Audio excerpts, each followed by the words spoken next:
Welcome to Writers That Cook. This is Lorian, and today we're making simple, fresh guacamole with olive oil. And believe it or not, there are people in the world that don't know how to make fresh guacamole. My version uses extra virgin olive oil.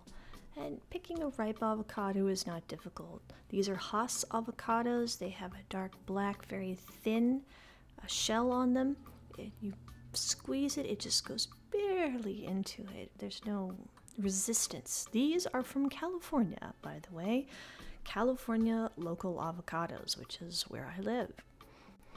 I mention that as those are grown with more environmentally friendly, sustainable practices than shipping them in from South America.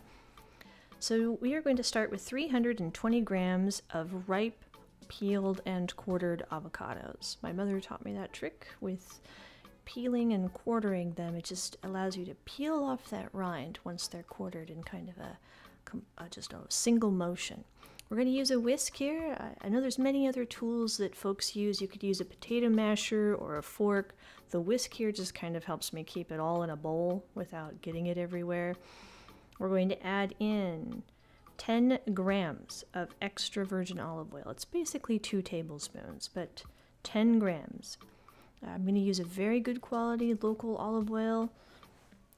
We have 12 grams of lemon juice. No zest this time. You could add in the zest if you so choose. The 10 grams of olive oil and the 12 grams of lemon juice just give it a great balance. There's salt and pepper to taste. I'm grating in fresh black pepper. You could use white pepper if you don't want the little black flecks in it. I've seen that done. I haven't used it myself. We're using kosher salt. And I'm just putting in a very small amount. The olive oil and the lemon juice make plenty of flavor to where you can use this as a low sodium snack or a spread. The consistency is a personal preference. I like mine a little chunkier. Some folks like to absolutely puree theirs. There's really no wrong answer here. You just kind of mash it until it looks good to you. You do want to give it a taste test for salt. Feel free to add in more olive oil and more lemon juice if you want. I started making my guacamole with olive oil when I reviewed a book about olive oil, and they suggested adding this to your favorite spreads, and it works so well with the delicate flavor of the avocado and this kind of bright, fresh sharpness from the extra virgin olive oil.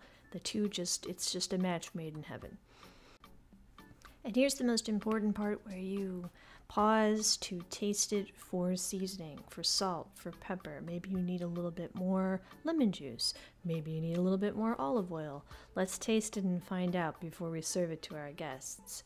This is just light, it's almost fluffy in consistency. It has just that lovely, delicate balance of the acids and the creaminess from the avocado. I did end up putting more salt and pepper in this. I do like to serve this in a colorful bowl, and I like to sprinkle on just a hair more pepper on the top. In our family, that's what we like. I also like to drizzle just a little bit of olive oil on the top. It kind of gives it a glistening gleam, and it presents in photographs very well if you're into Instagramming all of your avocado dishes. It seems pretty popular to do these days. So there's your finished product. This is about enough for 2 to 3 people. You can go ahead and spread this directly on some toast.